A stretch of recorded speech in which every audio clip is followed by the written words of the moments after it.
আসসালামু আলাইকুম সুপ্রিয় শিক্ষার্থী বন্ধুরা, আমরা কানেক্টরসের দ্বিতীয় পর্বে জানবো কোঅর্ডিনেটিং কনজাংশন সম্পর্কে আরও একটু বিস্তারিত। আমরা গত ভিডিওগুলোতে দেখেছি কোঅর্ডিনেটিং কনজাংশনগুলো কী কী এবং এদের ব্যবহারগুলো কী কী, এটা আরও একটু বিস্তারিত আলোচনা করা দরকার। তো এখানে আমরা দেখতে পাচ্ছি ফর কিছু কোঅর্ডিনেটিং কনজাংশন, তো আমরা 7টা দেখেছি। প্রত্যেকটার ব্যবহার আলোচনা করব, কোথায় ব্যবহার করবে সেটা আলোচনা করব, কীভাবে বুঝবে যে সেখানে আলোচনা করতে হয় সেটাও আমি এই ভিডিওতে বলবো। তো এখানে আছে ফর। ফর অর্থ হচ্ছে কারণে, ঠিক আছে? ফর অর্থ হচ্ছে কারণে। তো এটা কখন ব্যবহৃত হয়? যখন একটা কাজের প্রেক্ষিতে আরেকটা কাজ সংঘটিত হয় কিংবা আরেকটা কাজের বিবরণ দেওয়া হয়, তখন এর মাঝখানে ফর ব্যবহৃত হতে পারে। তো যেমন এখানে কারণ বোঝাতে ফর ব্যবহৃত হয়, এতটুকু। এবার আমরা একটু উদাহরণ দেখি। শি স্টেইড হোম, সে বাড়িতে অবস্থান করছে, তাই না? সে বাড়িতে অবস্থান করছে। মনে করো যে এখানে ফরটা নাই। হি ওয়াজ নট ফিল ওয়েল, সে ভালো অনুভব করছে না। তাহলে সে বাড়িতে আছে কেন? কারণ সে ভালো অনুভব করছে না, তাই না? তাহলে এখানে নিশ্চয়ই সেটা কারণ হিসেবে ব্যবহৃত হয়েছে। তো কারণ হিসেবে ব্যবহৃত হলে কি হবে বলছিলাম? ফর হবে। তো যখন 2টা সেন্টেন্স থাকবে, তার মাঝখানে যদি কোনো গ্যাপ থাকে এবং কোনটার কারণে, একটার কারণে যদি আরেকটা কাজ বোঝায়, তাহলে তার মাঝখানে ফর হবে। তো আমরা বুঝলাম ফরের ব্যবহার কি। এবার অ্যান্ড মানে কি? এবং। এটার ব্যবহার খুবই সহজ। তো 2টি অনুরূপ বা সম্পূরক ধারণা যুক্ত করতে এটি ব্যবহৃত হয়। অর্থাৎ অ্যান্ড দ্বারা 2টি শব্দকে অ্যাড করা যায়। 2টি শব্দকে অ্যাড করা যায়, 2টি ক্লজকে অ্যাড করা যায়, 2টি সেন্টেন্সকে অ্যাড করা যায়।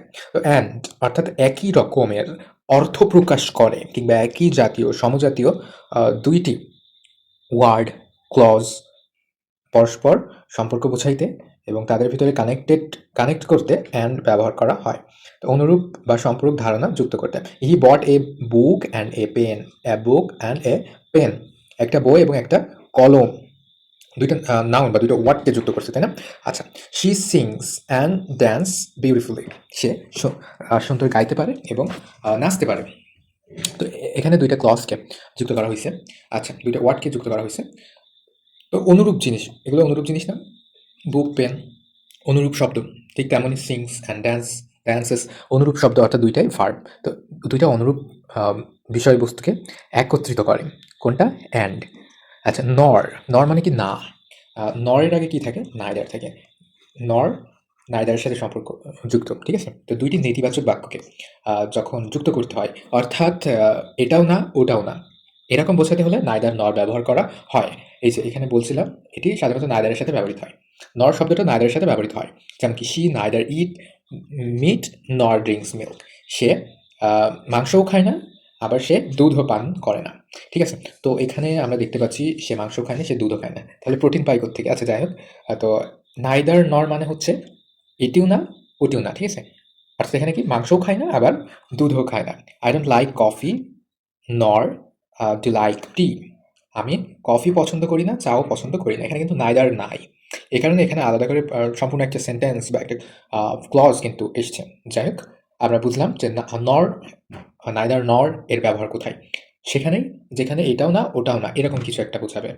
আশা করি বুঝতে পেরেছ। এবার পরবর্তী ভিডিওগুলোতে আমরা দেখি এখানে বাট। এটা কিন্তু একটা ইম্পর্টেন্ট বিষয়। আচ্ছা, 2টি বিপরীত বা পরস্পর বিরোধী ধারণা যুক্ত করতে হলে বাট ব্যবহৃত হয়। তার মানে কি, 2টা বিপরীত ধারণা, 2টা বিপরীত ধারণাকে যোগ করতে হলে বা অ্যাড করতে হলে কিংবা পরস্পর বিরোধী ধারণা যুক্ত করতে হলে, অর্থাৎ একটার সাথে, একটা সেন্টেন্সের সাথে আরেকটা সেন্টেন্স যদি সম্পূর্ণ বিপরীত এরকম অর্থ প্রকাশ পায়, তবে মাঝখানে বাট ব্যবহৃত হয়, ঠিক আছে? তো এই যেখানে আমরা দেখছি he is old but strong. আচ্ছা, ওল্ড হলে না উইক হওয়ার কথা, তার মানে দুর্বল হওয়ার কথা, বৃদ্ধা হলে, কিন্তু এখানে স্ট্রং আছে, তাহলে ধারণা কি বিপরীত না? এখানে বিপরীত ধারণা বিধায় এখানে মাঝখানে কি হবে? পাঠ হবে। She tried hard but failed. Tried hard, কঠোর চেষ্টা করলে। ফেল করার কথা না তো, তাই না? এ কারণে এই 2টি পরস্পর বিরোধী ধারণা। আমরা জানি যে অনেক চেষ্টা করলে বা কঠোর পরিশ্রম করলে সফলতা আসে, কিন্তু এখানে যেহেতু আসেনি, ফেল হয়েছে, তো পরস্পর বিপরীত ধারণা বোঝাইছে, এই কারণে মাঝে বাট এসছে। তাহলে বাটের ব্যবহার কোথায়? আশা করি বোঝা গেছে। এবার অর, এক কথায় হচ্ছে অরের ব্যবহার কি? বিকল্পে, ঠিক আছে? বিকল্পে, অর্থাৎ বিকল্প বোঝাইতে মাঝখানে অর ব্যবহৃত হয়, অথবা পছন্দ বোঝাতে। যেমন কি, do you want tea or coffee? তুমি কি চা অথবা কফি পছন্দ করো? অর্থাৎ 2টির একটি, তাই না? 2টির একটি বোঝাতে বিকল্প, হয় চা না হয় কফি। এখানে কিন্তু আইদারের একটা ব্যবহার আছে, আইদারের ব্যবহার অর এর সাথে যায়। তো সেটা এখানে বিষয় না। You can call me or send me a message, send a message, you can call me or send a message.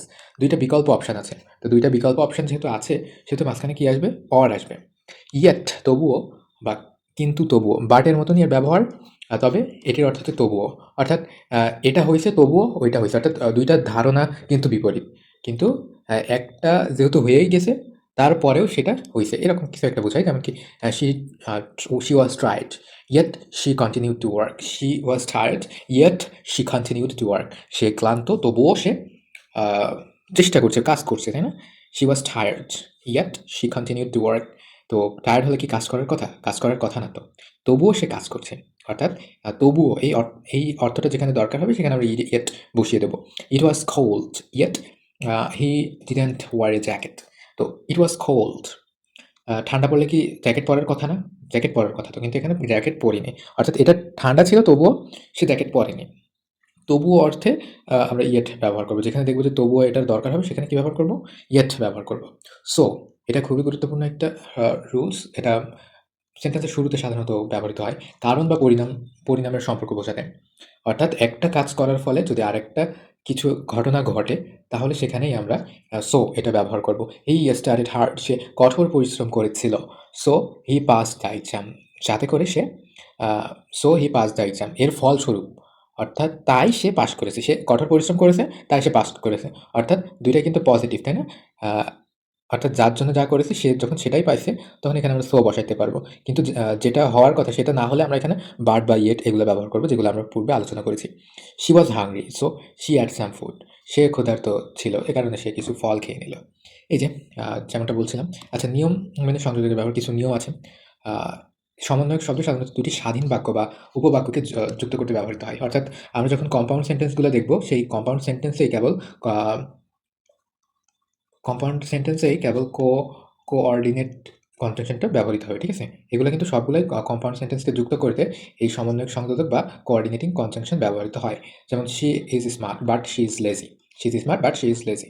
দুইটা সরল বাক্যকে যদি এই সমন্বয় সংযোজক কিংবা কোঅর্ডিনেটিং কনজাংশন দ্বারা যুক্ত হয়, তখন এটা কি সেন্টেন্স হবে?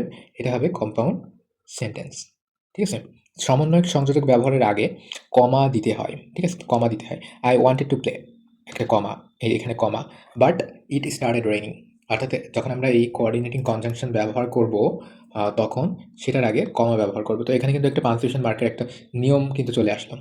একই বাক্যে দুইটি সমন্বয়ক সংযোজক ব্যবহার করা যায় না, অর্থাৎ একটাই করতে হবে। যেমন অলদো, যদিও he was tired but he continued working, এটা কিন্তু ভুল। যদিও সে ক্লান্ত, কিন্তু সে কাজ করতেছিল। এটা অর্থগতভাবে ভুল হচ্ছে কিন্তু। Although he was tired, he continued work, এটা ঠিক আছে। যদিও সে ক্লান্ত, সে কাজ করে যাচ্ছে, এরকম একটা। ঠিক আছে, তো আমরা আশা করি বুঝতে পারছি যে কোথায় কি হবে। বিশেষ করে কোঅর্ডিনেটিং কনজাংশনগুলোর ব্যবহার, এগুলাকে আসলে কি বলা হয়, ফ্যান বয়। এটা সংক্ষেপে আমরা ফ্যান বয় বলি। অর্থাৎ মনে রাখার জন্য আমরা এটা দিয়ে মনে রাখতে পারবো fan boy. F for for, A for ant, N for nor, B for but, O for or, yet, Y for yet, and S for so. Okay, so that is very easy, and you can memorize this by watching this video again and again. Okay, so পরবর্তী ভিডিওগুলো দেখার জন্য আমন্ত্রণ জানিয়ে এখানেই শেষ করছি। ধন্যবাদ।